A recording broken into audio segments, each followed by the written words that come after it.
matter if points are gained or points are lost, there will be much to discuss. For analysis regarding tonight's Winnipeg Jets game, here are Dave Manouk, Ezra Ginsburg, and your host, Drew Mandel. The Illegal Curve post-game show starts now. 29 straight games, having allowed 3 goals or fewer. 9 straight games now, allowing 2 goals or fewer. 6 wins in a row. Wins all this week. 6 wins in an 8-day period. Ladies and gentlemen, calling the Winnipeg Jets a wagon does them disservice, unless it's like one of the futuristic wagons that don't quite exist yet. Some sort of flame-throwing, jet-fueled, rocket-powered wagon that can steamroll over teams throughout the Western Conference, throughout the Eastern Conference, propelling them to the top of the NHL standings, both in total points and points percentage. That is the kind of wagon that we are talking about when we discuss the Winnipeg Jets. Good evening, Winnipeg. Good evening, Manitoba. And for all those joining us live on our YouTube channel, wherever you may be tuning in worldwide, we welcome you to the Illegal Curve post-game show with my colleague, Dave Manouk. I'm your host, Drew Mandel, here to discuss, in a shocking turn of events, yet another Winnipeg Jets victory, 6-2 over the Arizona Coyotes. Just men against boys. A Jets team that, as I've mentioned, has now played 6 games in the last 8 days, 5 in the last week, including travel here, there, and everywhere. They go into Arizona, they go into the college arena, and they punk the Arizona Coyotes as if they were a college team. It was that impressive, Dave Manouk, the Winnipeg Jets, in front of their mentors, in front of the dads, in front of the brothers, in front of the uncles, in front of the grandpas. They said, we're taking this road trip home with a perfect 3-0 record. When will the Jets ever lose? I mean, it's you know, who was it with winning? It's just too much winning, unfortunately, for the Jets. I'm sure they're getting bored of it, but I mean, they're getting bored of it. No, they certainly do not. And look, they made the mentors trip a trip to remember for the, as you just said, Drew, the dads and the friends and the brothers and uncles and grandparents and whomever was on the trip with them, and that they brought, that was important to them. And it looked like, obviously, from Connor Hellebuck's dad, Chuck, right on down to all of them, they looked like they were all having a great time, and it looked like it was a first class run thing. So, I mean, that's a real, you know, I mean, I'm sure the players, obviously they want to win anyways, but to be able to kind of win it with those guys in attendance, you know, probably means a lot. They got to golf yesterday, didn't skate today because it was a earlier, if in quotes, game at 5:00. So we didn't know if there were going to be any changes. Of course, we didn't anticipate any because of the fact that, as you've just touched on, this team is rolling along. So it's going to be a while before they decide to make any changes. I suspect. They won't be back in action until Tuesday when they take on the Columbus Blue Jackets. But I mean, Drew, it's a remarkable team. I mean, this is a team, as you touched on, have played a lot of hockey, 3 in their last 4 days. This being that game, of course. And at one point, they were out shooting Arizona 23 or 24-4. Yeah. And then good. Yeah, it's just a wee bit good. So I mean, it's been a remarkable run right now for this Jets club. It's a, you know, and we talked about it with Frankie Corrado, who was you know, during the intermissions talking to Dan, but he was on our show yesterday, the Illegal Curve Hockey Show, in the morning, and we asked him about the pride that this team takes in you know, preventing goals. And Arizona, as they detailed in the pregame report on illegalcurve.com, they don't score a lot. They also don't give up a lot. So this is a big number against folks who might not think that Arizona is a very good team, obviously, based on where they are in the standings. They've been in a playoff spot for a lot of the year. It's only until recently that they weren't in the playoffs in the Western Conference. So they're not. They're better than in previous years that the Arizona, you know, previous versions of the Arizona Coyotes. For sure. And again, like I said, they don't score a lot of goals, but they also don't give up a lot of goals. And that was one of the things that I was watching to see how Winnipeg would handle, because first of all, Vejmelka seems to get them every single time. He's an excellent goaltender, especially it seems like against the Winnipeg Jets.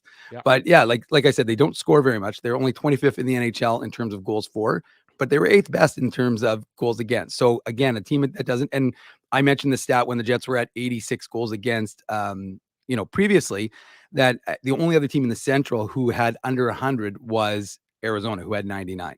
And subsequently, obviously, they've elevated a little bit more. But the fact of the matter is that, you look at the Jets schedule, and I thought at certain points, especially when Arizona kind of came back into the game, the Jets were it was a little bit like expecting to be punched in the mouth and not getting punched in the mouth. And they were waiting for something. They were waiting for some sort of counter punch from Arizona that wasn't coming. And it was almost like as if they were getting a little bit bored with their opponent. I mean, I hate to say it, but they were like, like I said, there was anticipation because you expect Arizona, because you said it, Drew, this is a team that still has playoff aspirations. They're not that far back of Nashville. Yeah. And I think they were 4 back of Nashville last I checked. Maybe, I think 4, right? Because Nashville won recently. So they're not there, but I mean, they're 1 point behind it. 1 point behind Edmonton, St. Louis, and Seattle, right? For the second wild card spot. Yeah, and look, I mean, nobody was really anticipating what Arizona was going to do one way or the other this year, right. But I think they were kind of like that. But I mean, the point is, I think what your point is, Dave, if you don't mind me interrupting, is that Arizona is a team that had a lot to play for in tonight's game. Now, we know the date that it's January 7th, and it's not like it was a do or die situation for them, but they have to look. I mean, the opponent's schedule, what they've been going through, what their schedule has been like over the last week or so. If you're the Coyotes, you must think, hey, this is an opportunity. We're maybe catching the Jets in a bit of a vulnerable situation, end of a road trip, end of a long sequence of games with these 6 and 8 nights. Maybe there's an opportunity here for us to jump on the opposition and get a bit of a statement win for us. Mm-hmm. And the Jets just smothered them from the puck drop. It wasn't competitive from the start of the game. That is what's so impressive from my perspective. I mean, the score is obviously impressive, but it's it is indicative of how the game was played. This was a 6-2 game in terms of the talent disparity that was on the ice, in terms of the skill set disparity that was on the ice. The Winnipeg Jets just were dominant in tonight's game.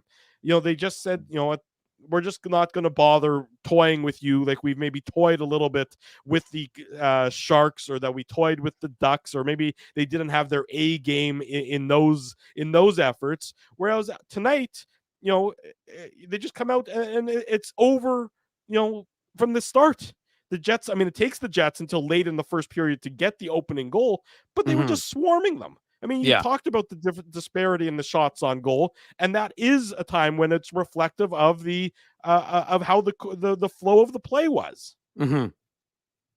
Oh, okay. Sorry, I wasn't anticipating your abrupt ending there, Drew. But it kind of felt like you were in the flow of play, so I was like, okay, well, I'm not unlike him who interrupted me. I'm going to let him keep going. Plus, I may or may not have been posting something on illegalcurve.com. But anyways, look, this is a impressive Jets team top to bottom. We've talked about it. They really, you look at all the lines, they're all working well. Nikolai Ehlers and Mark Scheifele, the one kind of question mark as to whether that chemistry would be able to be formed really seems to be getting answered, right? The Jets do seem to be finding a nice dynamic between those guys.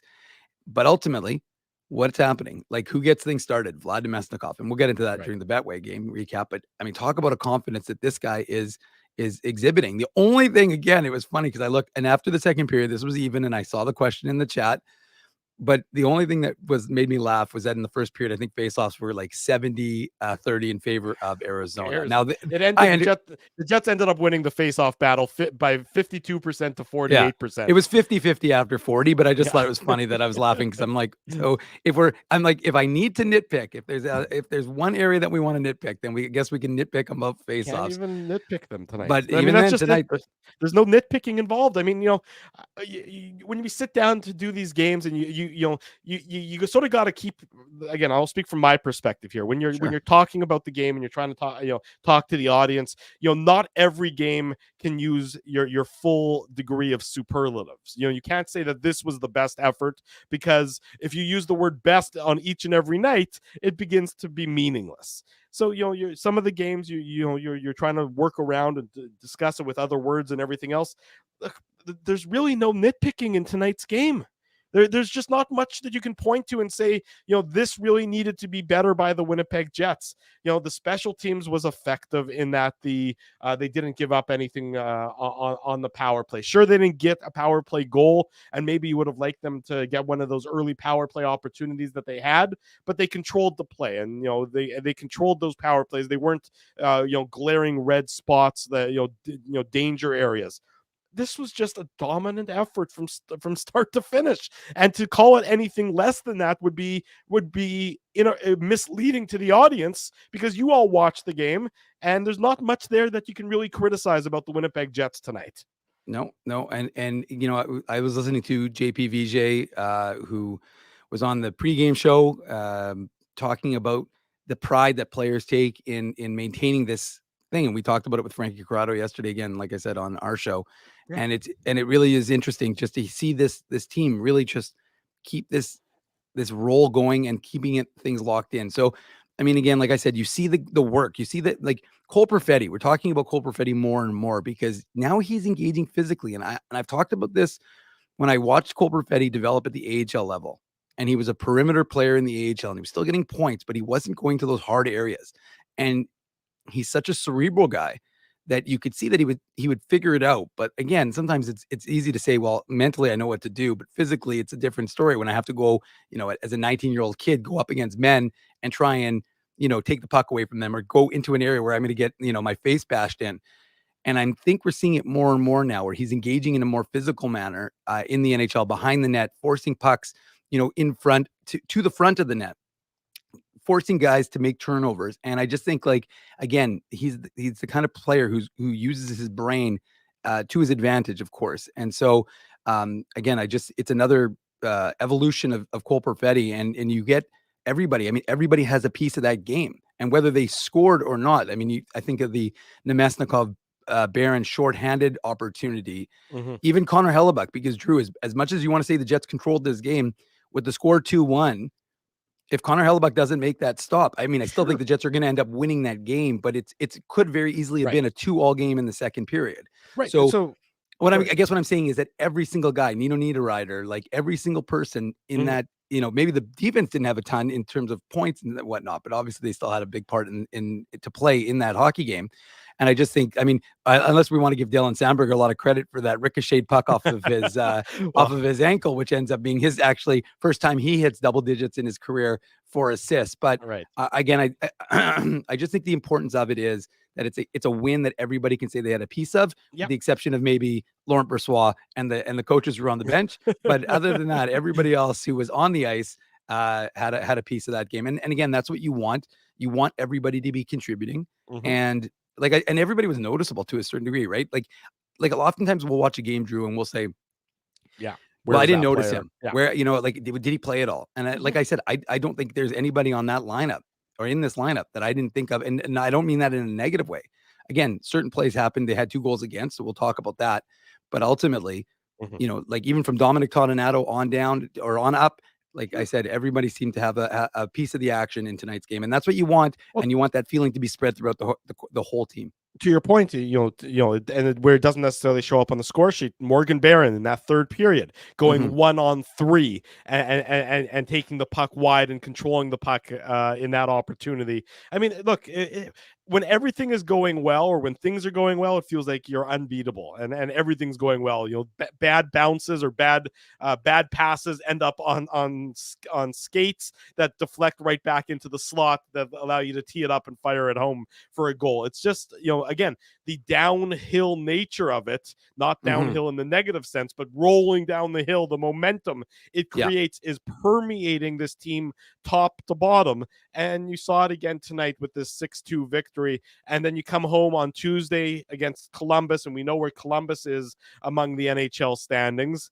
And where on Thursday, the Bedardless Chicago Blackhawks are among the NHL standings. So, the Jets have their recipe for playing against teams that are below them in the standings and how to be victorious in doing that. Now you need to replicate it. You know how it needs to be, but you need to replicate it. And they'll have an opportunity on Tuesday and an opportunity on Thursday. And then finally the competition gets a little bit harder, as it's been pretty soft so far to start the month of January. But to the Jets' credit, For so many other years, they wouldn't take, they'd be content getting, 2 out of the 3 victories on the road trip. Instead, they get all 3, they get all 6 points, and they further affirm themselves as an elite team in the NHL. Maybe one of the top 3 teams in this league or top 5 teams in this league, because you really can't take it away from them the way they've been doing things as of late. Well, and I think what it also is important to take note of is the fact that it's one of the things that you've harped on for years is they're not showing that they're playing any different against their opponents. They're showing not that playing they're down to their opponents. They're not. They're just playing a consistent brand of hockey, and that's one of the things that especially early on in this season when we saw that, okay, the Jets, had some early struggles, really early on, and then they started to kind of get things together, and you're thinking, okay, well, what are we watching here? And then they kept it going, and we're like, okay, well, are they going to maintain that level of consistency? Are they going to be able to show that when they play a really good game against Boston or a really good game against Colorado or a really good game against LA, that they can replicate that really good game against San Jose, that really good game against Anaheim? And we're seeing it. We're seeing that, in fact, they can replicate those types of efforts and not play down and not, need to get up for a certain opponent, that they can continue to play that Winnipeg Jets style. And again, what have we been talking about? If you're a player in this system right now and they're all having success because, again, it's all spread out, why would you have any doubt? Why would this not become like, again, it's one of those questions that we've been hearing, like when we're in the Matt Frost Media Center. And like I said, last weekend before the Jets left on this trip, Rick Bowness was asked about the idea that this is now the default for Jets players. There's no, oh, hey, we're going to go back to the old way. There's no freelancing. There's no reason to vary from the script that has been presented. Well, of course, because why would you? You know what I mean? Like it works. This works. There's no question about it that this works. There's no, and again, how does it work? It works when they score the first goal. It works when they don't score the first goal. It works when they give up 2 goals.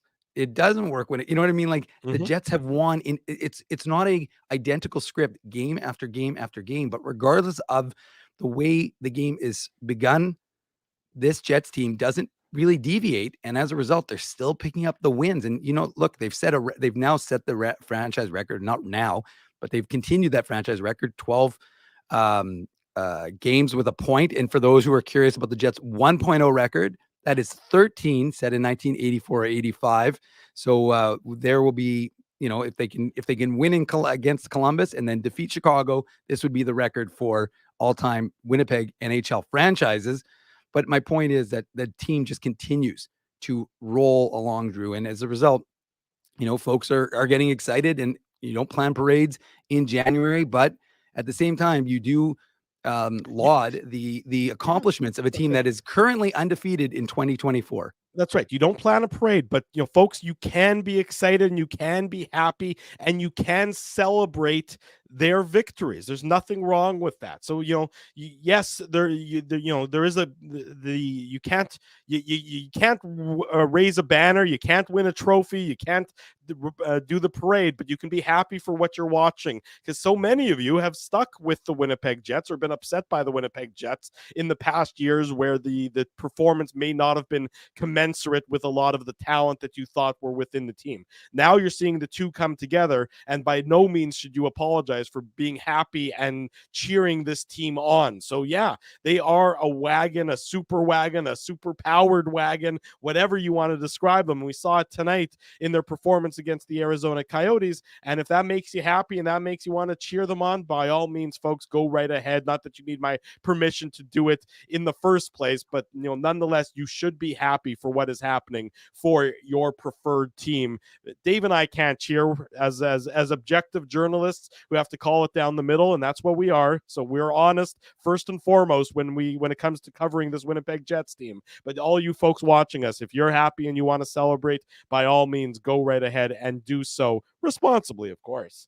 Let's get into it, Dave. The Jets 6-2 victors over the Arizona Coyotes tonight. We do this on each and every edition of our Illegal Curve post-game show. It's the Betway game recap.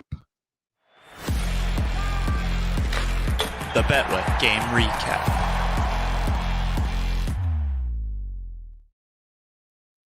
Big thanks to our friends at Betway for their continued support of the Illegal Curve post-game show. Betway is the sports betting app that puts you, the customer, at the forefront with a large selection of betting options in sports, as well as strong promotions and fair odds. What are you waiting for? Head on over to Betway and bet your way. Now, Must be Drew, 19 years or older to play. Please play responsibly. Yeah, go ahead, Dave. a couple of my always fun notables. Yes, Dave's got. Are these notable stats that no one else would ever notice in a million years?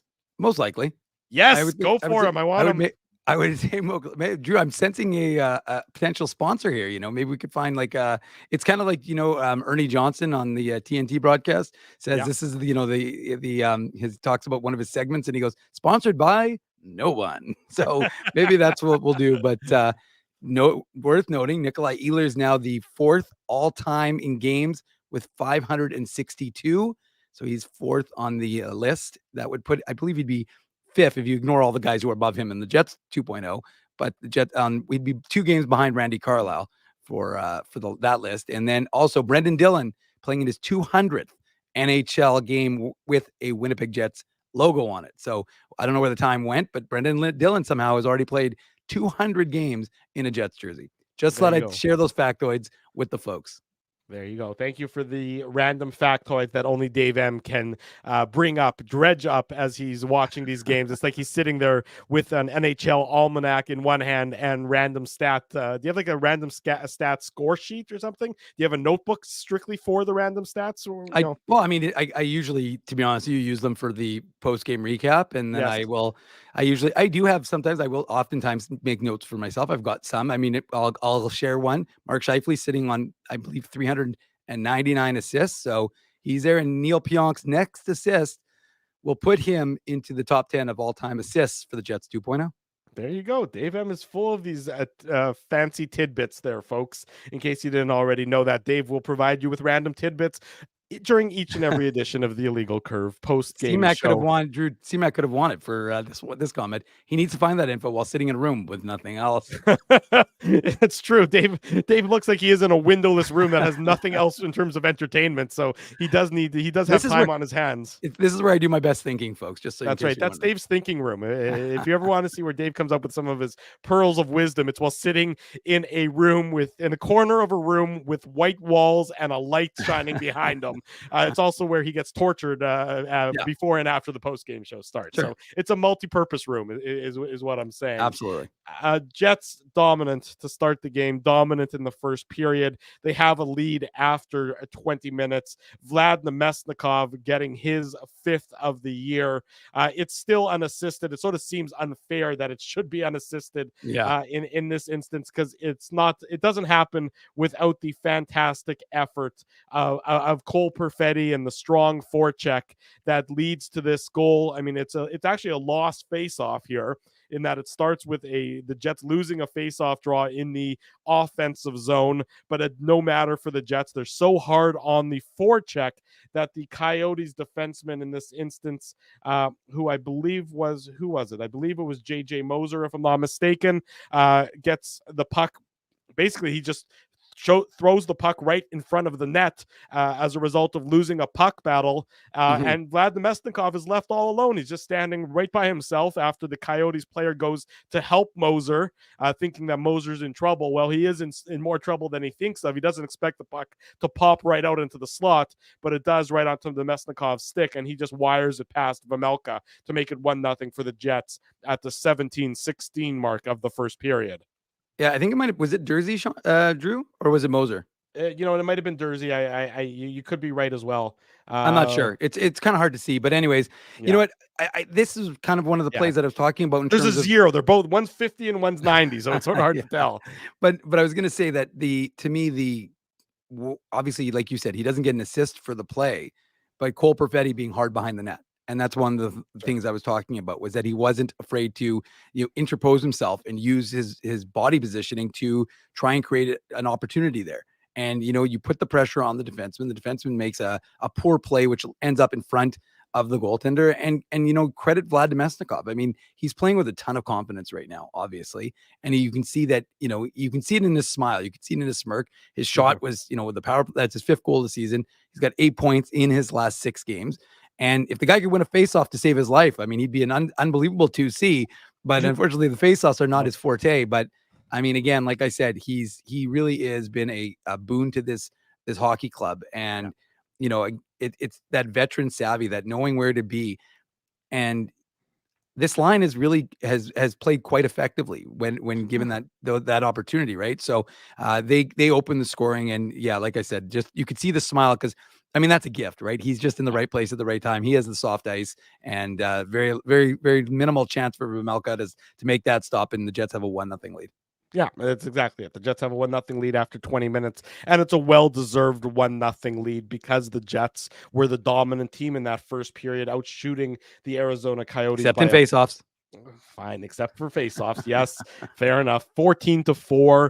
They had 64% of the possession, high danger chances of 4-1. I mean, all the stats point to the Jets being in control of the game after 20 minutes, and they certainly were.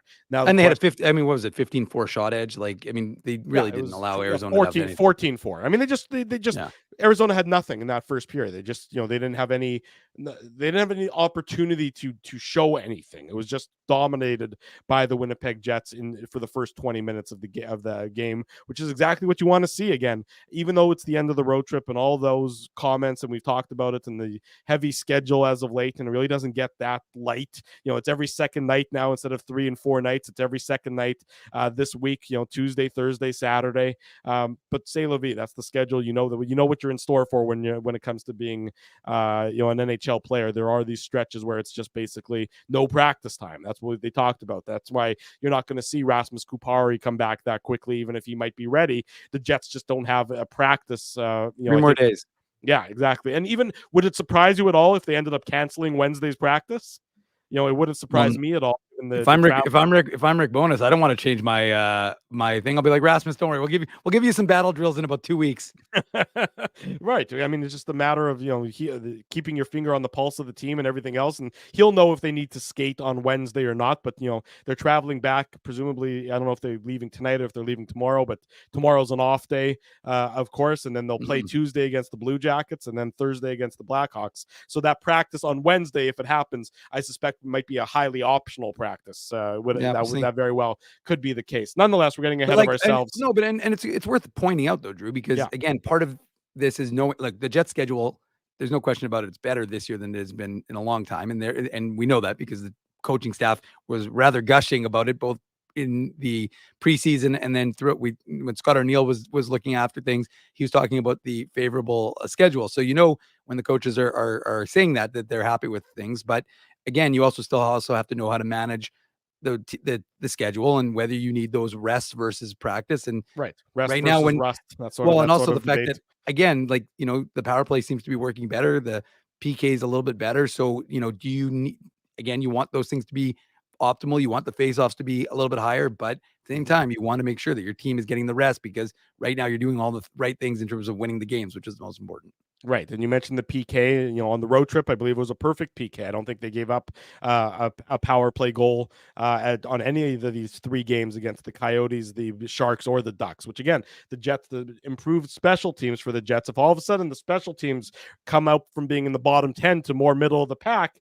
and the 5-on-5 play doesn't suffer at all, and it certainly doesn't look like it's suffering, then, well, I mean, look, the sky's the limit. I think everyone can do some pretty straightforward and simple math to know that that would be a very good situation for the Winnipeg Jets to be in. 1-0 after 20 minutes. Second period begins, and there's a fight early in the second period. You can see that the Coyotes are trying to find something to get back into it. They don't like necessarily the hit that Brendan Dillon lays, and there's some battle. So Adam Lowry and Jake McBain decide to drop the gloves 19 seconds into the period, and both got some punches in. It was a good fight, good spirited fight. Lowry certainly is not one to back away from a fight, and he showed up for the Jets as well. And the Jets end up with a power play out of the situation. They're not able to capitalize on it. but they do capitalize at the 3:53 mark of the second period, Dave. Nikolai Ehlers getting his 14th of the year, assist to Dylan Samberg and Nate Schmidt, and it's a very strong cycle by the Winnipeg Jets, and it ends up, and this is just fortuitous. I mean, there's no way to describe this aside from when you're going well, the bounces are going well as in addition. And it's Ehlers. He tries to pass it to Samberg. It's a bad pass. It's in Samberg's skates, but it ricochets right back into some soft ice right between the circles. And Ehlers, with a head of steam behind him, is able to step into one and absolutely wires it past Karel Vejmelka. It's such a good shot, Dave, that I think, if you'll agree with me, it's our Seagram shot of the game. The Seagram shot of the game. Seagram's Fireball. Delicious. Big thanks to our friends at Seagram's for their continued support of the Illegal Curve post-game show. Whatever you're drinking, be it Fireball, be it Seagram's VO, Seagram's 83, it's going to go down smooth. Be sure to drink it responsibly. Seagram's products are available at your local Manitoba liquor marts. That they are, Drew. That they are. Or in your basement, evidently. But the fact of the matter is, I had to get it from somewhere to begin with.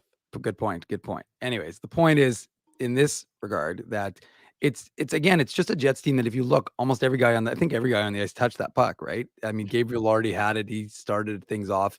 And you're right. I mean, look, at the end of the day, you have to acknowledge that it was a very lucky bounce. And, that's why I joked about Dylan Samberg getting an assist off of his ankle, essentially. Yeah. But, you like to see, like, Scheifele's going after the puck. Everybody's digging for that puck, working hard.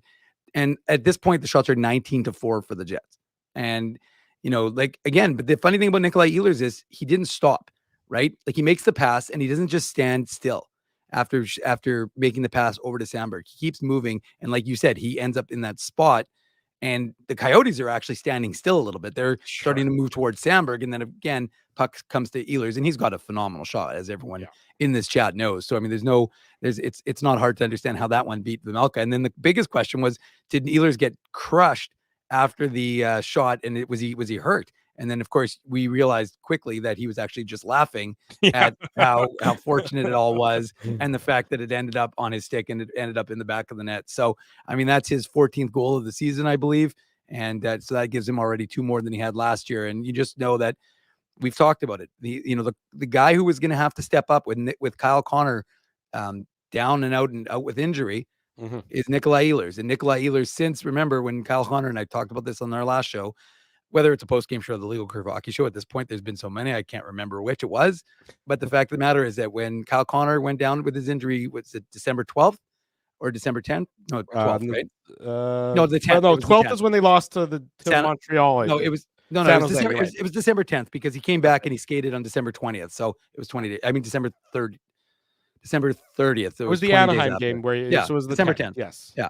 But the point is that, when he went down with 17 goals, remember I said this yesterday, no other Jet had double digits. And we said, if you're going to get some scoring, it's going to be from a guy like Nikolai Ehlers. And since then, he's obviously, up to 14 goals. So, I mean, you need him to be a contributor. And again, he's not just contributing offensively. Kevin Sawyer talked about it on the broadcast. I mean, there's a number of examples you can have of him playing, defensive hockey and coming back and getting some takeaways, not obviously on this play specifically, but just saying that these are elements of his game that you needed to see. And again, one of the things we talked about for this Jets club was going to be Nikolai Ehlers. And we've for years have said Nikolai Ehlers could be a first line winger. And he's, with Nikolai Ehlers getting that first line wing, I mean, again, this Jets team is continuing to elevate. And I would certainly not solely attribute it to his play, of course, but he's just like so many guys on this team. He's just another big piece of that puzzle. Well, what's the number now? I mean, if you factor in tonight's goals, I think it was something like the Jets with Ehlers as a top line winger had been outscoring their opponents 17-3 at 5-on-5 since. Oh yeah, and so you add in the 4 goals they scored at 5-on-5 tonight. The top line, they'd be outscoring their opponents 21-3 at 5-on-5 since Ehlers has been promoted to the top line. I mean.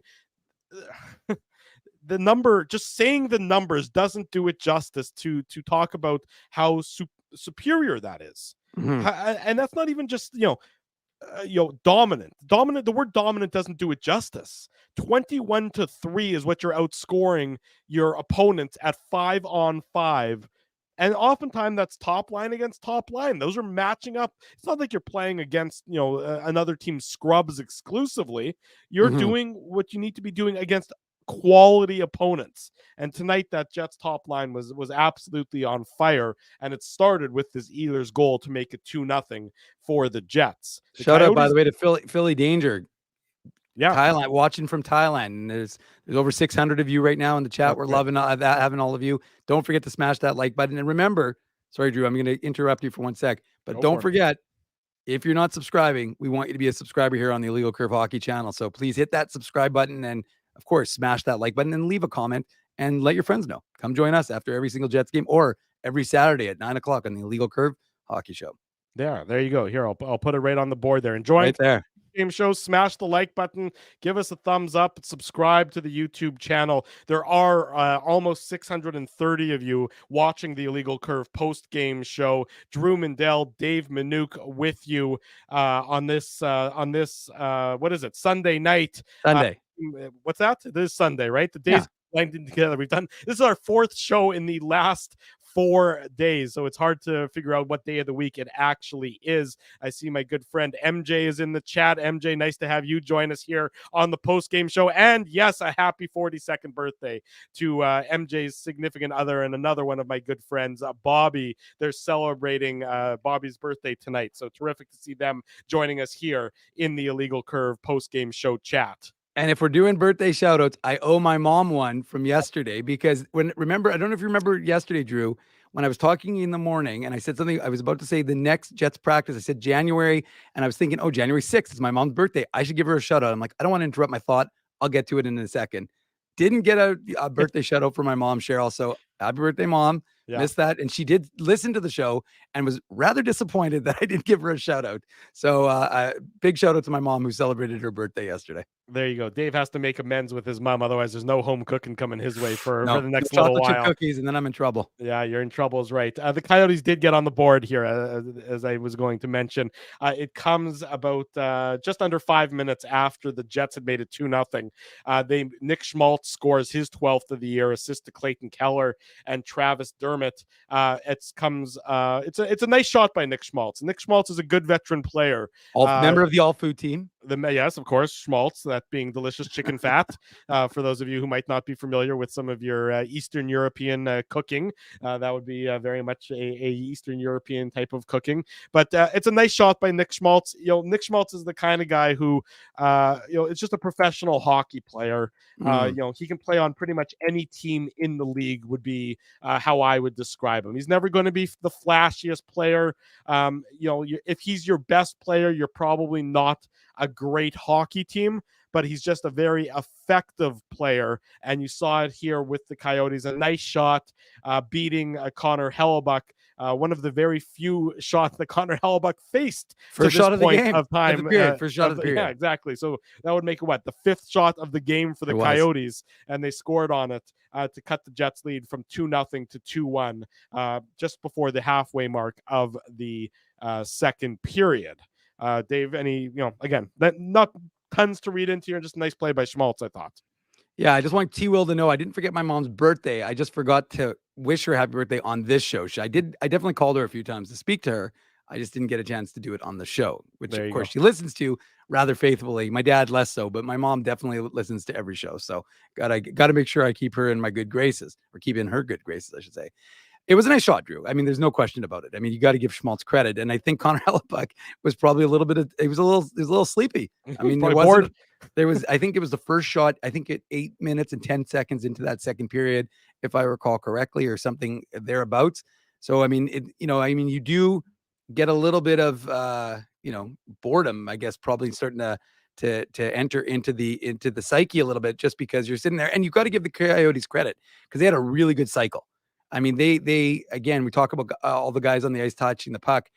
They did. And, look, he's got some space. And I think it was DeMello who was trying to narrow the gap on him, but he put it into a good spot up and over Connor Hellebuck, and he cuts the lead in half. So it's I guess it's a little disappointing because if you're the Jets, you've controlled things, but you were expecting a little bit of push, and it may, and again, like watching the replay, I think it may have deflected in off of, which I didn't notice initially, but when you watch him take the shot, it kind of goes up and over because of DeMello's stick. So I actually think DeMello actually got a little tip on that, which I didn't see when I initially watched the game live, of course, and many others here in the chat. So it's possible that we just, I missed that because I thought he just beat him clean with the shot. But now upon watching the replay, you see that he actually has a little bit of a deflection. But again, you got to give the Coyotes credit because, as we said, we're not talking about the worst team in the Central Division, the worst team in the Western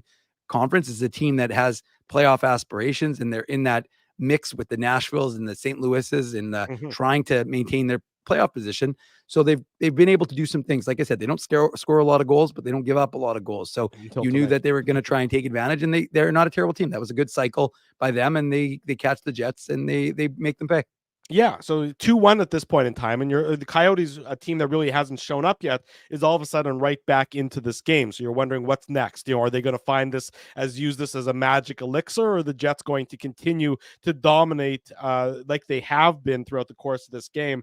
And the Jets respond, and it's just under 6 minutes later. It's Cole Perfetti getting his 12th of the year. It's ruled still unassisted at this point in time. Wonder if that'll change throughout the course of the review of the goals. But it's a goal mouth scramble here, and for a while there, was it Perfetti's? Was it Nino Niederreiter's? Whose goal was it? Well, it appears to be Perfetti's, and it's just the puck is sitting there. It's a jam play, and it's good puck movement is really what you're seeing here that allows the Jets to get into that position where Perfetti is able to get credited for the goal, no matter how it eventually went in and off whose stick it eventually went in on, whether it was even an own goal for the Coyotes. The point was, for the Jets, they got the puck to where it needed to be, which was right on the goal line and right in the paint, and then they let the scramble happen at that point, Dave.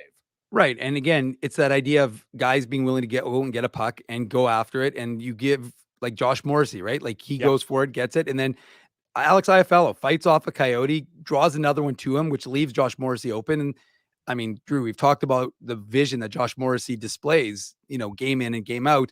And he could have just shot it at the net and allowed for a rebound, but he saw that Cole Perfetti is open wide beside the net and says, okay, I'm just going to feed him right there because that's the soft spot. And you got to give Perfetti credit, right? He tries to, knock it in with that little rebound after he gets stopped initially. And, he does, but it looked, and that's where you credit Nino Niederreiter, because we talk too often, I think, or maybe not often enough, but about how good Nino Niederreiter is and how he just is such a bull. And again, if Cole Perfetti doesn't get that, which I think is his 12th of the season, 12th of the year, exactly. That's right, 12th. It would have been Nino Niederreiter's 13th of the season, I believe, because he was, again, he's just got that right mindset. Go to the net, put that puck in the net, and if that puck is sitting on the line and he doesn't do that, it's possible Vejmelka gets back and covers it, right? So if Perfetti isn't able to do that as well, but I'm just saying that that's the mentality you need, because that's a playoff mentality that Nino Niederreiter has. You can just see it. He's the kind of guy in the playoffs when goals are tough to come by. And remember, we talked about, I think I was listening on, I don't remember what I was listening to today, but they were talking about that idea, or maybe it was JP Vijay talking about it, but that idea of, it was JP, and they were talking about that idea of goals being tougher to come by. So if you're already a stingy team for the Jets, that's such a huge advantage to you as you get closer and closer to the playoffs, because you've already know how to play this kind of game. You know how to play a game where you win a game 2-1, 3-1. You don't need to score 5 or 6. But the fact of the matter is that, again, you need to have that right mentality, and the Jets just have it. And that bulldog, tenacity that a Nino Niederreiter brings into almost every single game. And you see it with the way he's like banging and crashing. He may be smiling after, but he's a competitive guy, and he's a competitor. He's such a good fit on this Jets club. And so, like I said, suddenly you've got to, regardless of, we didn't know at the time who scored. Originally it looked like Perfetti, but then Nino Niederreiter does the flyby. So you're thinking, okay, maybe it was Niederreiter. Who cares? Because the Jets have a 3-1 lead. And again, Drew, I made the point in our little preamble, but you have to mention the fact that Connor Hellebuck came up with a huge stop, 3 minutes earlier. When it was 2-1. Otherwise, it's a 2-all game. And again, I still think the Jets end up winning this game, but it's still it changes, changes the game slightly at that point, because the Coyotes, who really didn't have a lot going, were feeling a little bit better at 2-1. Now suddenly 3-1 really changes that dynamic. Yeah, no question about it. You're not called upon. You're not calling upon Connor Hellebuck nearly as often as you have been, throughout the course of his career. But it certainly is a nice feeling to know that when you need him to make that big save, he's there to make that big save for you. You're right, because it very easily, if that one gets through him, all of a sudden it's 2-2, even though the Jets have been dominating, and then you're wondering, what are the vibes really going to be like at that point in time? Instead, he makes the saves, and then the Jets begin to further take over this game.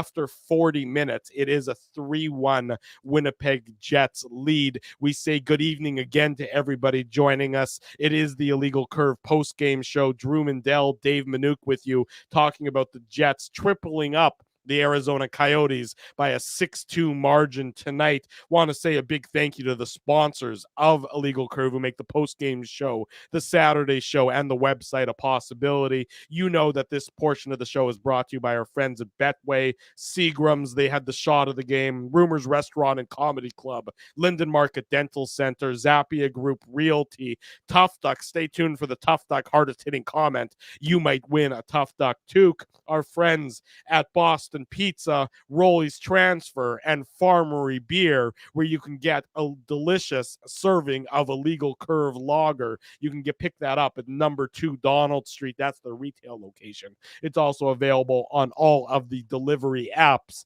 in case you are in not the condition necessary to get behind the wheel. So be sure to be safe first and foremost is what I am trying to tell you. 3-1 for the Jets at this point in time.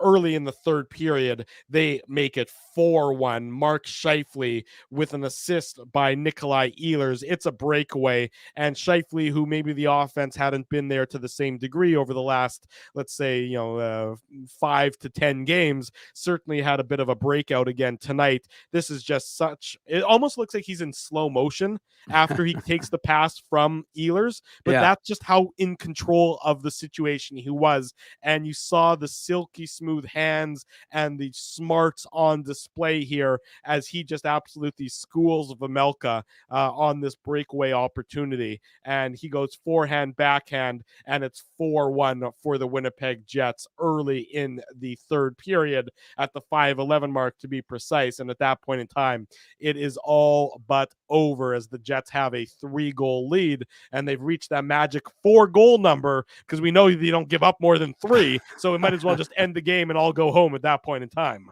Well, and the funny part about this goal, a couple of things. Number one is the fact that after Scheifele scored, he doesn't even start cheering. He's basically looking around for Nikolai Ehlers to congratulate him on making just a fantastic pass. And it's funny because if you look at Nikolai Ehlers, he just draws so much attention to him.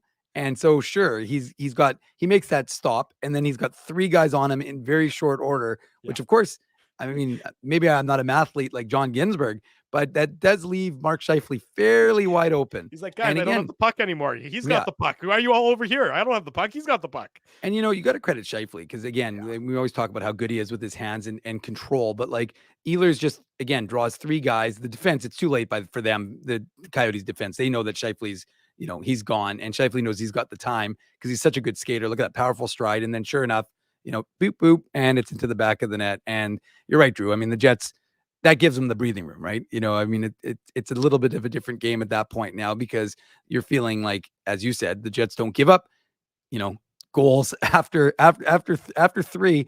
There ain't no number that's going to work because that's a 29 straight game, of course, that the Jets haven't given up more than 3 goals. So, they're in cruise control and they're feeling good about themselves. But, that Mark Scheifele, even though he's been playing well, and even though he's been able to contribute it defensively and in other capacities, that he wants to score goals. He wants to be relied upon to help in that area as well. So he gets his 13th of the season. And again, another guy who's getting closer to Kyle Connor in that the team leading 17th goal right now. But it is still amazing that these guys could still not have caught Kyle Connor by the time he comes back. Again, a testament to what kind of season he was having for the Winnipeg Jets before he got injured. But right now, but it's one thing to not catch Kyle Connor, But if you had said that none of the Jets players would have caught Kyle Connor in terms of the goal lead, but the team is also only going to have had one defeat since he went down with an injury or one regulation time defeat, you'd say those two things aren't possible. But here we are, and those things right now are certainly playing out that way. Well, again, hockey is a much different sport than basketball, right? I mean, basketball, you can win with one guy. Hockey is, I mean, especially this team. This is a team game, right? And these guys are playing, they're showing us that they know how to play an effective team sport. And that this, again, from lines 1 to 4, they're just all playing the same brand. There's no like, oh, well, those guys are completely different than these guys, and this doesn't look anything like this. Again, obviously levels of talent will be slightly elevated from one to the other, but like I said, there's a consistency that we've talked about now, Drew, for some time, that this team is playing similar brands of hockey, regardless of who's on the ice, and it's responsible, right? I mean, if you think about it, Nikolai Ehlers makes a defensively responsible play, and until then, Mark Scheifele, until he realizes Ehlers is in control, that's when he knows he can go, right? Before, it's possible what we would have seen from this team is that Nikolai Ehlers, Mark Scheifele thinks Nikolai Ehlers has possession of the puck, so he's gone because he wants that offensive opportunity. But this time, Scheifele waits. He hesitates enough to allow Ehlers to be sure. Because if he doesn't, now Ehlers has got 3 guys collapsed around him. He inevitably loses that puck. And now Scheifele's fled the zone, and flew the zone, and you've got, the Coyotes going back the other way. So again, I think there's just a difference from what we're seeing from this Jets team that we've seen in the past. And it really is spread throughout the lineup. I referenced this quote earlier on the show, or the stat earlier on the show, and I now have it in front of me, so I want to make sure it's accurate. This was from Dmitry Filipovich, who covers the NHL, covers hockey, definitely looks at it through an analytical point of view. Really good follow on Twitter or X or whatever the hell platform's called nowadays. So this is from January the 5th. So this is from a couple nights ago after the, I guess what game would that have been? That would have been the Anaheim game, I guess. Since the Jets put Nikolai Ehlers on the top line full time, they've outscored opponents 17-3 with him on the ice at 5 versus 5. You add in tonight, they've now outscored their opponents 20-4 with Nikolai Ehlers as a top line winger since he's been in that full-time role. Again, you don't need to be a world expert hockey analyst to know that if you're outscoring your opponents by a margin of 20-4 at 5-on-5, that is pretty good. And it certainly is for the Winnipeg Jets.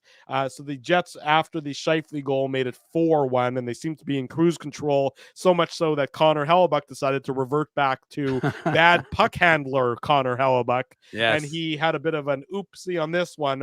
Dylan Guenther, who's a young player up from Tucson of the AHL. 2021 draft pick. There you go. 2021 first round pick for the Coyotes, who's up because Jason Zucker is serving that suspension for running Nick Cousins after Nick Cousins wasn't suspended for running a different player, which was a topic of, I think it was Lyubushkin. It was Lyubushkin. You're right. It was a topic of conversation on Hockey Night in Canada last night. H-Nick, as I like to call it, and everyone else likes to call it that as well. We all know that. Yeah. Anyways, Connor Hellebuck sort of boots it around a little bit as he's trying to play the puck, and Guenther picks it up and he succeeds on the wraparound to make it 4-2 with about 7.5 minutes to go. And this is just not one that's going to be on the highlight reel, but it is going to, I know there's a lot of people who don't want Connor Hellebuck handling the puck, and I agree that he's never going to be Marty Brodeur, but he certainly has improved from where he was. But this was a bit of a reversion back to old bad Connor when it comes to puck handling. It was a bouncing puck, albeit, but probably in this one, it's not the prettiest goal he's ever going to give up. No, I mean, it's, there's 7:27 left in the third period. So, I mean, the Jets are probably thinking this one's over at 4-1, quite honestly, Drew. So, I mean, that's Dylan Guenther's first goal of the season. He was down in Tucson. But, I mean, the truth is, there's 4 Jets that are back. Really, it's almost a 1-on-4 for Guenther. And, you've got Morrissey and you've got DeMello.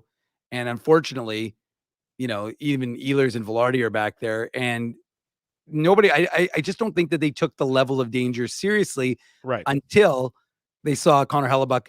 And again, we're not going to rip on Hellebuck, but it's just, the puck bounces on him and he just can't handle it. So, it's unfortunate rather than just leaving it, he still tried to handle it after the fact and get back into his net. And so instead of doing that, he tries to handle it, still tries to handle it, then gets back. And at that point, it's too late. So you credit the young first rounder for Arizona. He's I think he's from Edmonton. That was a nice play by him. And now suddenly it's a 4-2 game.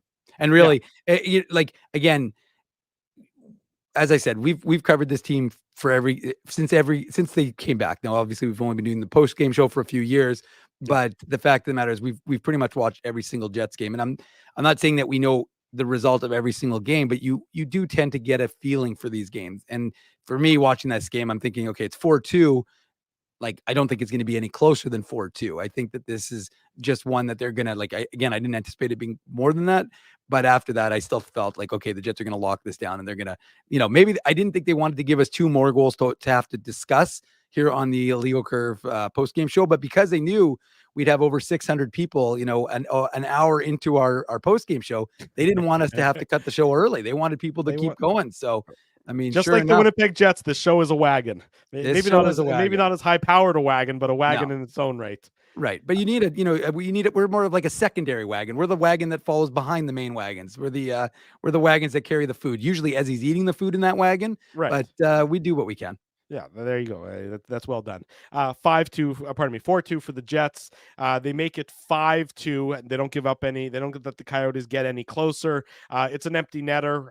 Scheifele M2 an empty net by Gabe Vilardi. We generally don't analyze empty netters, but the Jets do everything right in this situation as they're defending the 6-on-5 opportunity for the Coyotes. The Jets are just so fastidious with their defensive coverage with Ehlers and making a play along the boards to get the puck over to Vilardi, to Scheifele. Again, Jets doing everything right at this point in time. 5-2 for the Jets with a minute 52 to go in the game. And then just why the hell not? You've had a successful road trip. You might as well make it even that much more successful and make it 6-2.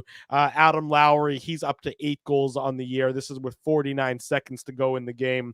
Assist to Nino Niederreiter, Mason Appleton. It really looked like the Jets were trying to get Appleton a goal. It wasn't into an empty net or anything. Vejmelka is back in the net here. They were trying to set Appleton up to try and get him off the schneid, because we know it's been a while since he's been able to find the back of the net. The monkey is getting closer and closer to a gorilla on the back of Appleton. Instead, he isn't able to do so, but the puck ends up coming to Adam Lowry, and he sort of sheepishly, I would say, scores a 6th Winnipeg Jets goal. And the party is on, because you know that wherever the celebration is happening tonight with all the mentors, and we're going to, after the break, show you a great photo from the dressing room with Chuck Hellebuck and Connor Hellebuck, and there's Cole Perfetti and Nikolai Ehlers. We're having some fun in the dressing room, and we're going to show you all that if we can here on the post-game show. This team is flying high, feeling good, wrapping up the 3-game road trip, Dave, with a perfect record and a 6-2 victory. The top team in the Central Division, the top team in the Western Conference, and ladies and gentlemen, the top team by points and points percentage in the NHL is your Winnipeg Jets. Jets win 6-2. Go ahead, Dave. No, I mean, it's a remarkable list you just listed off there, Drew, because I mean, again, I think you said it right. I don't know when Kyle Connor went down with injury, how many of us would think that the Jets would put forth this kind of effort. Yeah. Would put forth a total team commitment to this type of game, and this type of game that breeds success, whether it's individual or team. And that's what we're seeing right across the board. Guys are having success. It's not Nikolai Ehlers has 12 goals and he's filled the void, so you just replaced Kyle Connor.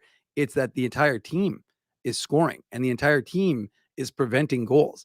And so you've got contributions up and down. Everybody feels like they have a piece of it, including the dads and the uncles and the brothers and the grandparents, who are all, you can see that they're having a good time with it. And like I said, starting with Chuck Hellebuck, who most likely will be doing a collab with Ezzy at some point. Maybe that's where Ezzy is right now. He's on 3D printing together. They're doing some 3D printing on Chuck Hellebuck's YouTube channel. But can you imagine all of a sudden, like, we're sitting here and then two little viewing stations show up and it's like Chuck Hellebuck and Ezzy just chit-chatting about 3D printing. But look, I mean, it's all, we're having a lot of fun with it. But the fact of the matter is, so are the Jets, so are the fans. Everybody's enjoying this. It's a remarkable run. And again, like I said, like people expect this to fall off, and people are expecting and you're going to deal with some more adversity, whether it's injuries or losses, but we don't know. It doesn't look that way quite yet, but the Jets do have some tough opponents coming up in the Bruins and that sort of thing. And then I think they play in Philadelphia, and they got the Leafs at the end of the month, that's next month. Sorry. They have so they have Philly comes here next Saturday. Yeah. And then they have they also have this month the road. They have the Islanders on Tuesday. Islanders like on a week Tuesday. Yeah, and then the Saturday after the Philly game. So I think that's what, the 13th, if I'm not. No, Philly game is the 13th. So the 20th they have that afternoon game. I think that's Hockey Day in Canada, if I'm not mistaken. Isn't that 11? Is that the 11:30 game? No, that's a 2:00 start in Ottawa. Then from Ottawa they go to Boston, and then they have the home and home with the Leafs. Oh, but that's a 2:00. That's a 2:00 start against Boston as well. Yeah, or is it a 6:00 start? No, I think it's a Monday game. I'm pretty sure the game against Boston's on a Monday night. But is that a holiday Monday though? No, I don't think so. There's a holiday in February. No, I think it's 2 and 6. It's 2 and 6, right? Yeah, Ottawa 2:00 in the afternoon on the 20th, and then 6 in Ottawa. Then they go to Boston on Monday at 6:00. Then they go to Toronto on the Wednesday at 6:00. Then home to the Leafs for 6:00 on Saturday. Yeah, at 6. At 6:00, and then I think that's sort of when they get the next. Then it's the break. Then it must be the then they have that All-Star break or something. Yeah. So I mean, look, it's going to be look, fans are going to have a lot of fun. Fans are already having a lot of fun. We can see that, like I said, there's almost 600 of you still with us here over an hour after our show began. So, and we're not going anywhere. We still got lots of show to go. Yeah, I think. But ultimately, like I said, it's been a good run, and folks are having fun. I mean, again, we're almost approaching a full month since the last regulation loss for the Jets. So, I mean, it's like I said, it's one of those situations where you're I was talking to some folks today at Canada Life. Obviously, I was there for the Moose game. Yeah, and, we'll do a Manuk Moose minute coming up after the break as well, folks. No, I'm not looking to do it right now, but I'm just saying that it's just funny how, we were talking to some folks and they were excited to get home. They want to watch that Jets game tonight. So there's a lot of excitement around town when you're talking to folks about the Winnipeg Jets. And again, people are laughing because it's interesting to see some of the narratives. Maybe we'll get into it after the break, Drew, but I was going to see some of the narratives I'm seeing, like, can the Jets be trusted? Can this? Everything they're doing is replicable. That they can be trusted. That's exactly what it is. It's not smoke and mirrors like it was in past years. It's replicable. There are going to be times when there's going to be a skid of some sort. It's not going to be a 7-game skid or a 6-game losing streak. That doesn't seem to be in the cards, but they are going to lose a game again or a couple games in a row. But everything that they're doing to win is replicable and repeatable, and fundamentally starts with solid hockey 5-on-5, and then everything else that they get on top of that, the goaltending, the special teams, when those come, is all bonus on top of everything. So I will say though, Drew, I do have this like vision of you making that statement and then me clipping this, and then like a month later going, the Jets have still not lost, Drew, despite your prediction that they will eventually lose again. At some point in time, they will lose again. I can assure you folks of that. There's just no way possible that they're not going to lose again, but it seems like they're going to be few and far between based on how they're playing as of late. I just want to address something because Rob said this, and Rob's saying, to be fair, the wheels fell off at this point last year, so people are right to be skittish. But Rob, the only thing I will say to counter that argument, because we've been hearing it, and I understand that people feel that way, and I can totally empathize. But the difference is that last year the Jets did it because they outscored their problems and they had unbelievable goaltending. And they relied on their goaltending to win them. Well, I should say that should be singular because obviously David Riddick didn't do anything, but Connor Hellebuck. And this year, that's just not the case. Their 5-on-5 play, this year's 5-on-5 team would destroy last year's 5-on-5 team. I don't even think it's a fair comparison. So this and team the goaltending's just as good. Well, the goaltending is better because Brossoit is way better than David Riddick. Right. So I mean, it's the goaltending is infinitely better this year than it was last year. This is what Connor Hellebuck is consistent, I should say, but like Brossoit is way better than Riddick. So the fact of the matter is, this team and their defense is playing extraordinarily well together. So this team, I think, is much better than last year. It's much deeper than it was last year. And I don't think, again, I understand that sentiment. I just don't think it applies based on if you look at the way this team plays versus last year's team. Standings wise, totally understand the comparisons. But I mean, again, like I said, you can compare any of the Jets teams. I just think this is a much differently constructed team than it was last year. I would agree with everything you said there, Mr. Manuk. 6-2 Jets victory over the Arizona Coyotes. When we come back, more on the Jets victory, the Manuk Moose Minute, Tough Duck hardest hitting comment. Basically, don't go anywhere. Smash the like button. If you haven't already done so, subscribe to the YouTube channel because we do this after each and every Winnipeg Jets game, and we'll do it again every Saturday morning with the Illegal Curve Hockey Show. Drew Mindell, Dave Manuk with you. It's a Sunday evening. We'll be right back on the Illegal Curve post-game show.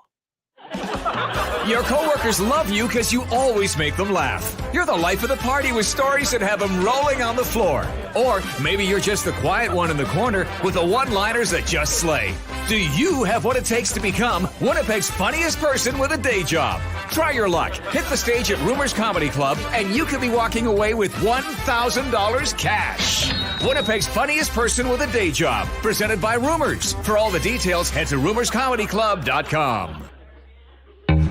So you're a pizza person, you married a wing person, but somehow your kids are salad people. You can't pick your fam, but you can pick your BP meal deal, starting from $18.99 for takeout or delivery at bostonpizza.com. The game can change just like that. Accidents happen when you aren't protected. So now what? Getting to your injury quickly can make all the difference. Help prevent them from being game changers with Linden Market Dental Center. Bonding, crowns, bridges, and dental implants. State-of-the-art treatments are available to help you get back in the game. To learn more, visit lindenmarketdentalcenter.com. Creating smiles for life. Whoa, Ezzy, everything okay? You look stressed. Of course I'm stressed. We're moving, the house is upside down, the kids failed miserably at packing the fine china, and my life is in chaos. Chaos! Yes, that does sound like a problem. What am I going to do? Ezzy, relax. Rolly's Transfer Moving and Storage is the answer. With 60 years of experience in moving Manitobans and a track record of exemplary customer service, one call to Rolly's and your stress is gone. No job is too big or too small. Just visit Rollies.com and they will take it from there. Thanks, Dave, and thank you, Rollies Transfer Moving and Storage, online at Rollies.com. Boston Pizza harnessed Fanalytics to test if the game is better at home or at Boston Pizza. The results are irrefutable. Catch the game at Boston Pizza, powered by Fanalytics. For 3 generations and over 80 years, Tough Duck has been making apparel that works and plays as hard as the people who wear it. From jackets to work boots and everything in between, Tough Duck's clothing can handle the harshest environments, even the Illegal Curve Hockey Show. Work to live, live to play. Visit toughduck.com.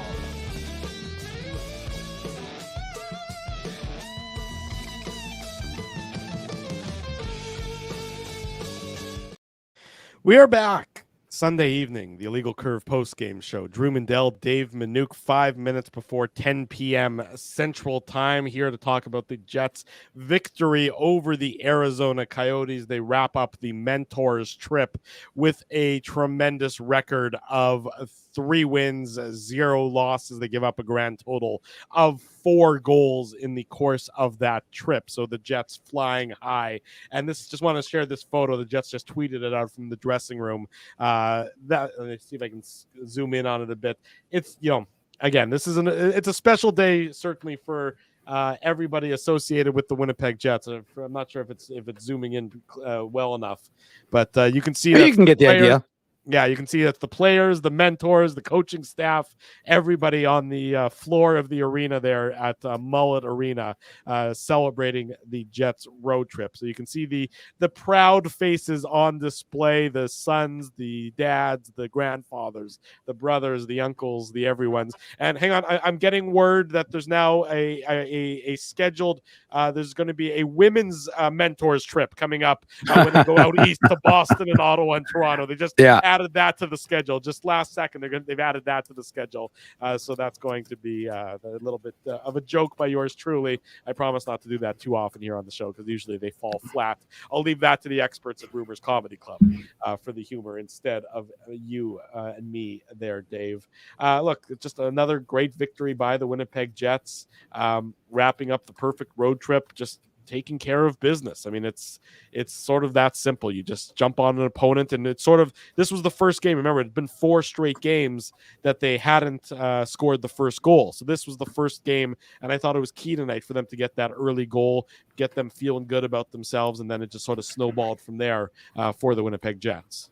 Yeah, I mean, this is a team that is playing with a confidence that I don't recall. And again, like I said, I follow this team. I cover them every single day. So this is there's not, and again, I thought you said the right words yesterday. This is not a cockiness. This is not an arrogance. When we talk about swagger, you talk like it's just again, it's confidence. It's confidence in, you don't need to have any false bravado.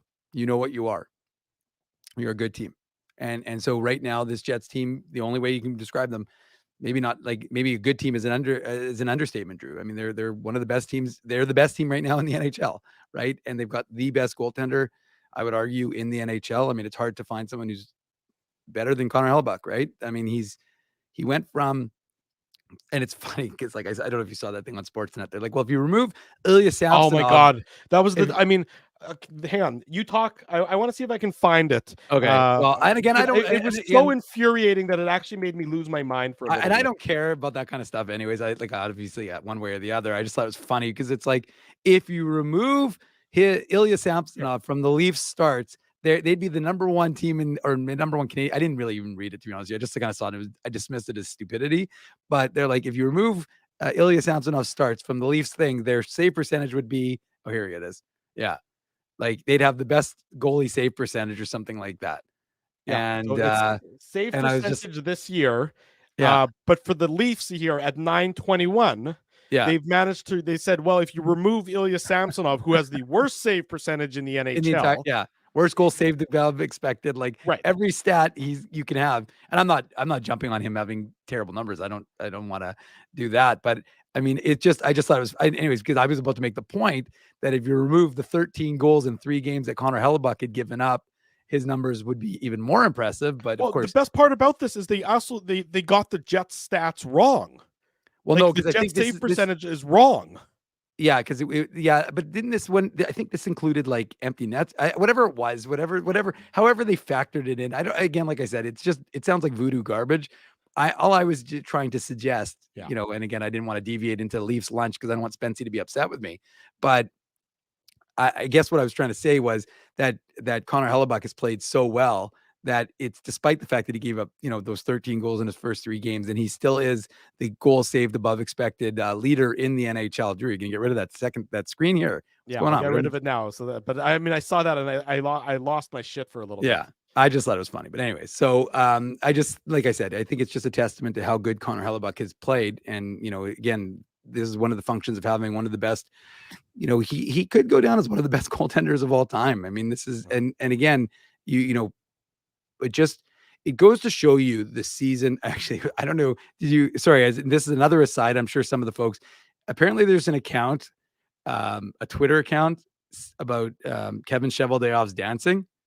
And apparently whoever, and it's actually amazing. Like, if you've seen it, I want to hear about it in the chat. I haven't seen it. Yeah. You got to do a search on it on Twitter. It's like Kevin Cheveldayoff dancing or something like that. And then I saw that and I just started howling, of course. But apparently they hadn't tweeted it since 2018. And then they restarted tweeting just recently, like yesterday for the first time. Of course, Spency, of course, knows it. So Chevy dancing too is apparently what it is. How do you know? Or you Well, already? No, because Spency just put it into the chat. Oh, okay, good. Yeah. Anyways, yeah. No, we'll talk about Saxophone Squirtle as well, Dustin. Don't you worry. But look, I just think it was just someone. So that account started tweeting again, and it's just like it's pretty funny stuff. But my point I was gonna make is that I know it's pretty. See, I told you. But we've done 4 shows in the last 4 days. I can't deal with this and maintain any professionalism while watching Kevin Cheveldayoff dancing on my second screen over here. Maul knows who runs that account. Well done, Maul. But anyways, anywho, it's funny stuff. But my point I was going to make is, and they were, I think Frankie Corrado was talking about it just in terms of, it's amazing to think about what this Jets team is given all the uncertainty in June and everything that we didn't know about what this team was going to be. And then to keep Connor Hellebuck and to keep Mark Scheifele and to turn this team around into what they have become. And again, a lot of that goes to Rick Bowness, but a lot of that goes to the team. I mean, you got to give these guys credit. It's been a remarkable run. And of course, we have to give due to Saxophone Squirtle. Ever since Saxophone Squirtle made a appearance on the Jumbotron at Canada Life. Yeah. The Jets are now, I think, are 6-0 since that time. So, I mean, there's a lot of things, a lot of contributing factors, of course, but it's been a lot of fun and folks are having a good time with it. And like I said, whether it's Kevin Cheveldayoff's dancing Twitter account or Saxophone Squirtle, whatever it is, Jets fans are having a good time. And that's all that matters to us. They are. You're allowed to enjoy this, folks. Here, as I said earlier on in the broadcast, enjoy it. Who knows how long it's going to last? You never know when the other shoe is going to drop. I don't expect it to drop, but stranger things have happened. And of course, winning in January just means you won a game in January. It doesn't necessarily mean you're going to win anything or win it all in June, but enjoy it while it's going on. Dave M, let's do a Manuk Moose Minute and the Tough Duck hardest hitting comment to wrap it up tonight. Which one? Put on your antlers. It's time for the Manuk Moose Minute on the Illegal Curve Hockey Show. Me in the middle of saying which one do you want to do first, and then all of a sudden you decided to do the Moose Minute. So that's fine. Hang on. Hey, do you know which one I wanted to do first now? Well, yes, obviously I do. You answered your own question. I did. I fished my own wish, which is always to talk about the Manitoba Moose. Except not these days. Not these days. Talking about the Manitoba Moose has become a painful exercise, folks. The Manitoba Moose had to go 11-7 because they are dealing with some serious injury situation, which I've kept you all appraised of course, because of my report from Wednesday at Hockey for All Center. But just in case you weren't paying attention yesterday, which I'm sure you were, Chaz Lucius dealing with an ankle issue, Wyatt Bongiovanni a knee issue, and Carson Golder has back spasms, or muscle spasms in his back specifically. So those 3 guys were not available. Thomas Caron called up from the ECHL to play in the lineup. Dmitry Kuzmin, the Jets 2021 third rounder, he is actually playing a little bit of forward. He did that when the Flint Firebirds, Nolan Baumgartner, the assistant coach of the Moose, told me. So they were going to use him as both a defenseman and as a forward today when they went 11-7. Brad Lambert, the reason they went 11-7, I reported before the game, is dealing with an illness. So not an injury for Brad Lambert, the 2022 first rounder, the leading scorer here for the Manitoba Moose, but he was not going to be involved in the game. Of course, I got to talk about the biggest thing I didn't talk about in yesterday's game, because it was a terrible game, but the biggest thing I didn't get a chance to talk about was, did we do a post-game show yesterday, Drew? No, we just did the Saturday show yesterday. There was no post-game show yesterday. Wait a second. So am I doing a double Manuk Moose Minute right now? Or am I only doing a single? You can take the same amount of time to talk about 2 games rather than double the time to talk about Disgruntled Weed is mentioning that Bauer fight on Saturday was the highlight. It was It was a tilt. It was quite the viral. tilt. I mean, there's a guy that I'm sure you don't follow him. His name is Spencer Hall. He's a huge college football guy. In the States. At EDSBS, every day should be Saturday. Is his Twitter handle, and he tweeted about the fight. It went viral over the Sports Center and everything else. The fight itself actually kind of sucked. Like it wasn't even a great fight. It was actually kind of grappling. It wasn't one of Bauer's better fights, I'd say. But the reason it went viral probably is because Bauer was just gushing blood because he got cut. I don't know if it was his visor or one of the punches, right? But and then of course right after the fight, he gets up and they're like patting each other on the head. So there was some good sportsmanship. displayed. But that was probably the highlight of yesterday's game, which the Moose lost. And then today, I have no surprise Spency likes him. Yeah. But well, he's actually got a bigger beard than Spency does, which really should give you some perspective about how big Spencer Hall's beard is. Okay, well there you go. But I will tell you this: the first period, boring. It was a first period of hockey, but that was about all I can say for it. And then the Moose give up the first goal of the at the end of they just killed a power play, and then a couple of the guys are standing still. Unfortunately for them, they Belleville starts, and Belleville's been on a roll. There had come into this is Belleville, of course, being the Senators, Ottawa Senators Farm Club.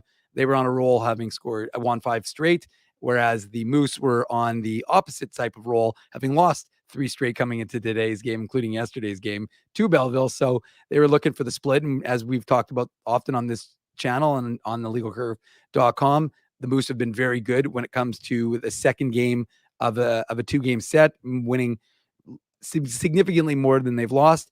But so they're down 1-0. And then Nikita Chibrikov, the 2021 second rounder of the Winnipeg Jets, he scores his 10th goal of the season.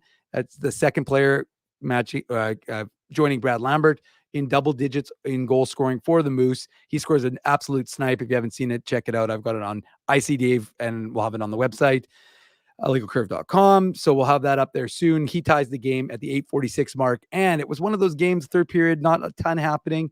Some chances both ways. Jeffrey Viel had a good chance set up by Kyle Capobianco, and it had a game that it felt like it was going into overtime. But unfortunately for the Manitoba Moose, Kyle Capobianco, the recently mentioned Kyle Capobianco, takes a disappointing cross-checking penalty with a couple minutes to go, and the Senators make the Moose pay, score a goal with a minute, and I think they scored about it was 1:08 left to go in the third period. Moose tried to even the score with the net, with Colin Delia pulled. No such luck. So they will lose their. They did lose their fourth game in a row, and they will now head out on the road. So they lost 2-1 to the Senators, and now they're going to have to hope that they can get things going, because they're 12-17 right now. And look, I know people are talking about the Moose and the lacking right now, but if the Jets do end up getting healthy, the Moose are hoping for some of these reinforcements. I know the Jets don't want to see Jets fans don't want to see the Jets make too many changes, but some things are gonna have to change, Drew. We'll maybe be talking about that soon enough, because even though they haven't had a lot of practice time up in the big club, some, with Rasmus Kupari and Ville Heinola and, David Gustafsson, even Kyle Connor relatively soon, you're going to have to start figuring things out. So eventually something is going to give. And then for the Moose, they're hoping that some of those veterans may come back down, because they're going to have to, and they may get Chaz Lucius. Like, I got the impression that they're just trying to get his strength back in his ankle. Bon Giovanni, I'm not going to get a reassessment, because the Moose are off tomorrow, and then they're traveling Tuesday, and then they're going to play Belleville again. So it's a 3 games set with these guys. They'll be playing in Belleville Wednesday, and then they play Laval next weekend. So we'll see what happens with the Moose. But again, the one positive that I would say is that even though, again, the team is losing, the prospects are all playing. And in critical moments when the Moose are trying to tie the game, Daniel Torgerson, Danny Zhilkin, Nikita Chibrikov, Tyrell Bauer, Simon Lundmark, guys on and on and on, Dmitry Kuzmin, these guys are all getting chances to be in these critical moments to try and tie games or protect leads, not so much protect the leads anymore. And again, I've talked to David Gustafsson about how important it is for when he was a prospect to get those sorts of opportunities. So, Henry Nikkanen. So, that there is some benefit, even if they aren't necessarily winning games. There you go. As only Dave M can, he brings you up to date on everything to do with the Winnipeg Jets AHL affiliate, the Manitoba Moose. So if you haven't been able to keep track of what the Moose are up to, just tune in here for the Illegal Curve on the Illegal Curve postgame show for the Manuk Moose Minute. And of course, it's all covered in even more detail on illegalcurve.com. We will wrap up our 4th show in the last 4 days with the Tough Duck hardest hitting comment. The Tough Duck hardest hitting comment. Big thanks to our friends at Tough Duck for their continued support of the Illegal Curve post-game show. We're going to give the Tough Duck hardest hitting comment to Dino. Dino, I'm going to do you the favor of not even trying to pronounce your last name because I know that I will do a really lousy job. But here goes Dino Apostolopoulos. I hope I'm okay or within the ballpark on that. Dino A is the winner of tonight's Tough Duck hardest hitting comment. The way the Jets are playing, Chevy doesn't need a big fish at the trade deadline, i.e. doesn't need a Stamkos or a Crosby. And of course, Crosby's name in reference to our buddy Jeff Hamilton and what he said on yesterday's Illegal Curve Hockey Show. If you missed that, tune back into the Illegal Curve Hockey Show from yesterday. And our buddy Jeff had a very interesting, not even a theory, but just sort of a pie in the sky moonshot idea that he brought forward. So you can look for that. He said, thanks for trying, Drew. Yeah, on our website. No, Dino said thanks for trying. Oh, Dino said thanks for trying. Well, I did my best. I hope I didn't embarrass myself too much. In any event, he, as in Chevy, will find another gem like Nino Niederreiter or Vlad Nemesnikov to build depth in the middle six, and it will only cost the Jets like a third-round pick. Dino, slide into my DMs at ICDrew, or better yet, send me an email with your mailing address. Drew at illegalcurve.com, and our friends at Tough Duck will ship you out a toque for your winning comment on tonight's Illegal Curve post-game show. Jets victorious by a 6-2 margin. It's been a fun last 4 days, Dave M. I have to admit, I'm fairly tired. I'm looking forward to a day off tomorrow. We'll be back, of course, on Tuesday with post-game right around 9:30, 9:45 after the Jets and the Blue Jackets. IllegalCurve.com, that will roll on, keep on going unabated as it always does, so keep it locked there. Recap's already up, folks. There you go. David Go read the recap. There you go. Read the recap in case you missed any of this broadcast. It's available on an immediate replay. In case you missed any of yesterday's Illegal Curve Hockey Show, Jeff Hamilton joined us. Our buddy Frankie Corrado, who you saw between periods of today's broadcast as well on TSN3, he joined us. Had some real interesting things to say about the Hartman, the hullabaloo around Hartman. Oh my God. So you can check it out on our YouTube channel. The podcast edition of the show is also available. Be sure to, if you missed that yesterday, be sure to check that out. No Snuka. We cannot do a special show tomorrow. I'm going to enjoy the national championship game between Michigan and Washington tomorrow, and is going to enjoy a night off from the Winnipeg Jets. But we'll be back on Tuesday, and IllegalCurve.com, as I mentioned, no day off. Just rolls on. No days off. Just like Bill Belichick and the Patriots, their philosophy, no days off. Just like that. That's how we adopted here on Illegal Curve as well. Have to say a big thank you to our sponsors: Rumors Restaurant and Comedy Club, Linden Market Dental Center, Zappia Group Realty, Betway, Farmery Beer, Rolly's Transfer, Seagram's Boston Pizza, and Tough Duck. They help support this show. They make it possible for all of you to join us. So please support them in turn. If you know of a business that you think should be one of our great advertisers, should join our great roster of advertisers, well, let us know. You can email me, Drew at IllegalCurve.com. You can email Dave at IllegalCurve.com. Always want to hear from you about your suggestions on any number of litany of things or your business to this show. Maybe your business itself is listening. Maybe you want to join our roster of advertisers. Let us know. And in fact, we're very soon going to be unveiling, once we finish recording, a new commercial that we know all of you folks very much enjoy. So that, just think, you could have the acting skills of Illegal Curve. Right. You can tie your brand with our acting skills, and that, acting for you. So I mean, like, that's some gold right there. And of course, Drew, I mean, we gotta. The other thing I would ask folks do, if you can, leave a comment. That's also very helpful. So if you can, on iTunes and Spotify, whatever you happen to download your podcast, if you listen via podcast, leave a review.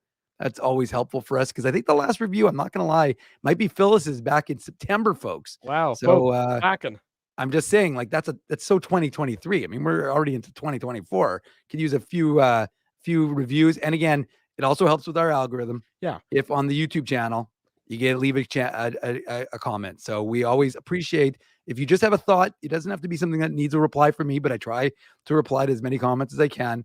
Yeah. But you can always leave just your thoughts about necessarily maybe the post-game show or the game itself on the the post-game recap or report, I should say. And then because of that, it helps, kind of spread the word. Yeah, we don't know how the algorithm works. We don't even know how to spell algorithm, but we're told that you need to smash the like button and leave comments to help the algorithm. So that's your responsibility, in addition to tuning in each and every time we go live after every Jets game, and again on Saturday mornings. Thanks to so many of you. It's been great fun over the last 4 days. We hope you've had fun as well. We'll be back Tuesday night after the Jets and the Columbus Blue Jackets. For Dave Manouk, I'm your host, Drew Mindell.